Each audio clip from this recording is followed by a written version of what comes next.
I'd like to talk with you guys this morning about becoming. It's one of the words in our 2030 vision there as a church, rethinking, becoming, multiplying. But I want to focus this morning not so much on who we are becoming as individuals, but who and what we're becoming corporately as a faith community, as a church family. But first I'd like to read you a story. So I'm just going to read you a bit of a story here. So feel free to picture this story in your mind as I read it. A small orphaned girl is all alone, living in a large bustling city, with a sodden cardboard box as her shelter and a dirty blanket she fished from a rubbish bin as her bed. She knows it isn't, but she likes to pretend it was the blanket her mother wrapped her in as a small baby. She sleeps at night in an alley that is just a block from one of the restaurants that haven't put up security cameras to watch over their bins yet. So she dines on the scraps discarded by others when she can. People walk past her every day. The regulars are so used to her that she is no more remarkable than the box she sleeps in, just another part of the landscape. Those who do not frequent these streets often might see her, and they may furrow their brow in concern or quickly look away, pretending not to notice the misery, suddenly becoming engrossed in the footpath or the nearest shop window. At night, she lies in her box, trying to get to sleep, despite the pangs of hunger that grip her stomach. And she's illuminated by a billboard across the street that advertises sneakers, new cars, and movies that this girl will likely never watch. The latest offering on the billboard, as if taunting her, is a scene of a happy family around a table, all smiling and laughing as they enjoy a sumptuous home-cooked meal together. Now remember our little girl here because we will return to her soon. But if you got your Bibles, I'd like you to turn with me this morning to Mark chapter 4. Mark 4, 35 to 41. It's probably a pretty well-known story. You may not even need to turn there, but I am going to read it to you. And this is from the NIV. That day, when evening came, he said to his disciples, "Let us go over to the other side." Leaving the crowd behind, they took him along, just as he was, in the boat. There were also other boats with him. A furious squall came up, and the waves broke over the boat, so that it was nearly swamped. Jesus was in the stern, sleeping on a cushion. The disciples woke him and said to him, "Teacher, don't you care if we drown?" He got up, rebuked the wind, and said to the waves, "Quiet, be still."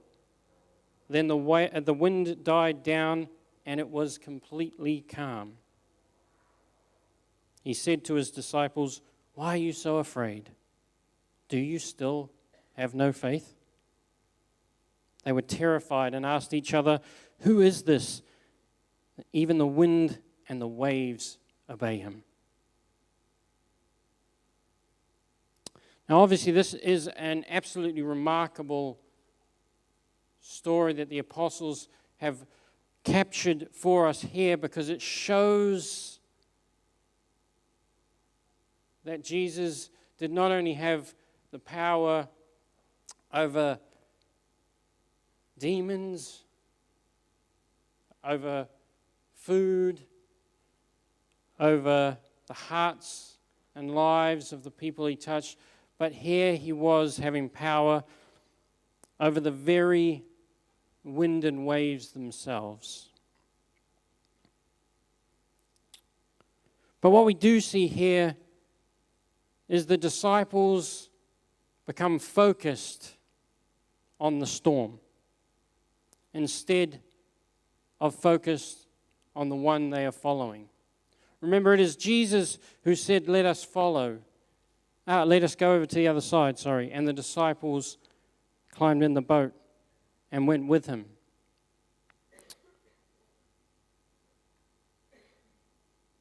But the disciples, as they're crossing, and is perfectly natural to do so, become afraid and concerned by the waves that start crashing over the bow of the boat. You see, when we fix our eyes on the chaos of the waves, we can forget who is lying in the stern of the boat. Back to our story. One day a family walks by and suddenly stops, and they see the girl all alone, cold and hungry. She looks at them as they huddle together in discussion, and then they turn to her, and the father smiles and asks, "Little girl, what is your name?" And the little girl, so unaccustomed to someone asking her a question, shyly replies, "I do not know. But some people call me poor thing." "Well, poor thing, would you like to come home with us?" asks the father. The girl is speechless. She does not know what to say. The best she can manage is a smile and a small nod of her head. She reaches down to collect her blanket, but the mother says, "You can leave that, dear. You won't be needing that anymore." The two kids in the family, who look to be a little older than she is, though she's not exactly sure of her own age herself, they take her by the hand, one on either side, and together they walk away from that alleyway under the billboard and past the restaurants that would shoo her away if they caught her sniffing around. They lead her away from the dirty streets and down roads with nicer buildings than she has ever seen before. Her heart begins to quicken as she imagines the new home that awaits her. What will it be like? Will it be akin to the images she saw upon that glowing billboard? Or will it be even better?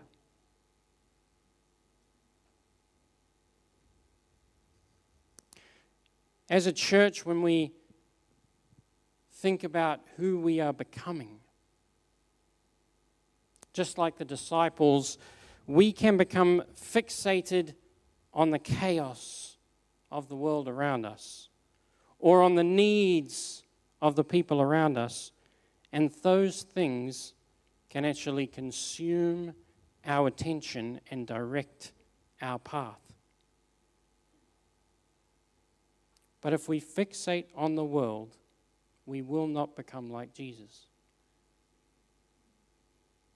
Our journey will be directed by whatever we are looking at. We know when we talk about becoming as individuals for ourselves, we know that we are not doing it. It is God who is doing it in us. We know it is not us who can become more loving by just trying to be a little bit more loving. We know that it is the Spirit of God whose love comes into us.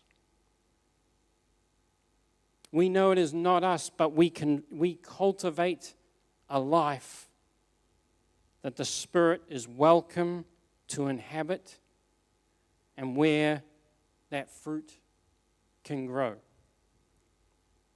So too it is with us as a church family. We must cultivate a community where the Spirit of God is actively welcomed, integrally involved in and can bear His fruit through. We cannot let our becoming be shaped by our ability to recognize the issues of this world or by the development of some new model for church. but by being indwelt by the Spirit. We are not becoming anything other than a vessel for His glory, a physical representation of Him, shaped by the presence of the King of Kings. The world needs the church. I don't even need to say that. We can all look out and we see the chaos, the darkness, the corruption, the pain. Not one of us would deny that it would appear that society continues to run headlong down a path of debasement and immorality. Yes, the world needs the church. But, and I do say this with love, the world does not need the church as it is. It does not need a church it can identify with. It needs a counter-cultural community that is marked by the manifest presence of the Spirit of the living Creator of the universe. The world needs Jesus. The world needs the church to both become like Jesus and to fervently pray for His return. But here's the rub. This need of the world cannot and should not be our motivation for becoming like Jesus. Because if we let the drive of our becoming be the things of this world, then we are like the disciples on the boat who look to the waves instead of looking to Jesus. And we've seen the outcomes of churches that have allowed their becoming to be shaped by the needs of the world. We can see a church who, in its desire to become relevant, has become largely unrecognizable from the world that it was trying to reach. We do not become like Him by staring into the face of the storm. We become like Him when we become fixated on Him. We become like Him when we draw ever nearer to Him, and that is our motivation. He is our motivation. He is our everything.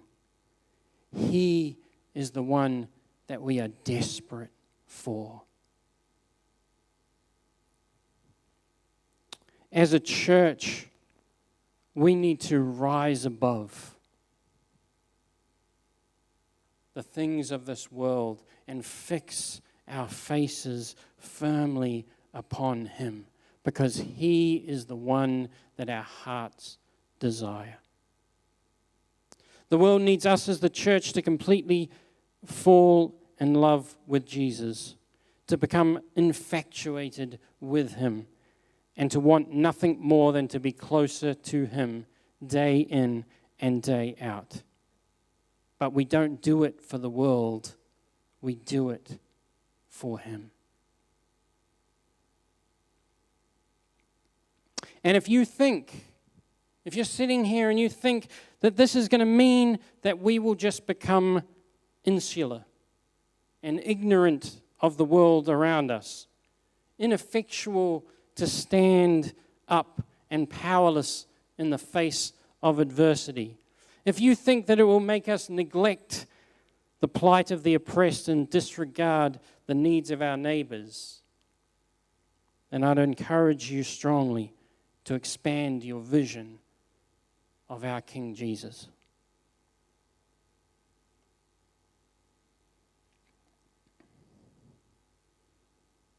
If our motivation to become like Jesus as a faith community is fixated on the world, then we will end up becoming like the world, not like Jesus. After walking for some time, they came to a neighborhood where the houses all look new and large. Lawns are lush and kempt. Large trees line the roadside. Some of the houses have trampolines and others have toys littering their front lawns. Then they come upon a great old house that is utterly remarkable. Not just because of its sheer size, but because it stands out as something that has withstood time itself. It stands there majestic amongst these newly built houses, unfazed by the new 4-lane motorway that runs alongside it. Tall, mature trees guard the property, like sentinels that have watched over the generations of families who have lived and played here. Large windows suck in the sunlight and bathe the interior in a warm glow. Through these windows, the little girl sees walls covered in photos and artworks. Could this possibly be her new home? Was this poor thing actually going from a box to a mansion in a single day?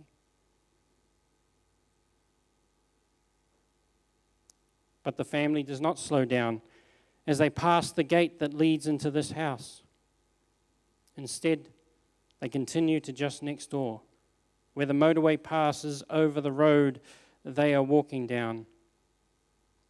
And the girl sees there, under the bridge, nestled into the space between the curved stone bank and the damp concrete overhead, an assortment of wooden pallets propped up to create makeshift walls.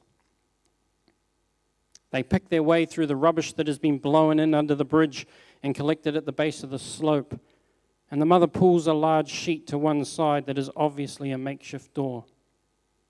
The two kids lead the girl into the small hovel where she sees some soiled carpet has been laid down to create a floor, and she counts 5 sleeping bags laid out around the outside of the space.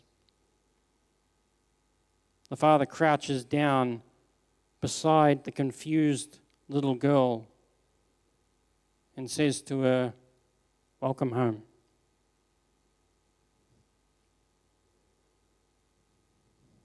I've just got a question for us to think about. If you can, Olivia, put it up there. And I'd love you guys to take this question and think about it and talk about it and pray about it.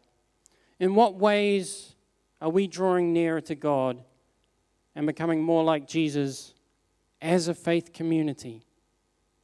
Now notice the question is not, how are you doing it on your own? How are you doing in your own individual walk?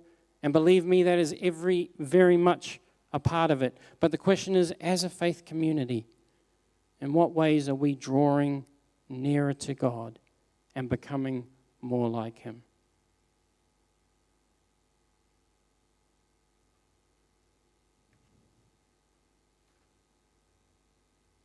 That's me this morning. Nice and short. I'm sure you can appreciate that. But I'm just going to leave that. Oh, no, it's gone. But we'll just leave that question up, if that's all right, Olivia. And if you don't have to rush off, feel free to have a chat with some of your family members here about that. I pray that you'll go off into your week this week with your eyes firmly fixed upon your King. That each day you will dwell in the face of Jesus. And that your desire for Him will grow and grow and grow. Bless you all.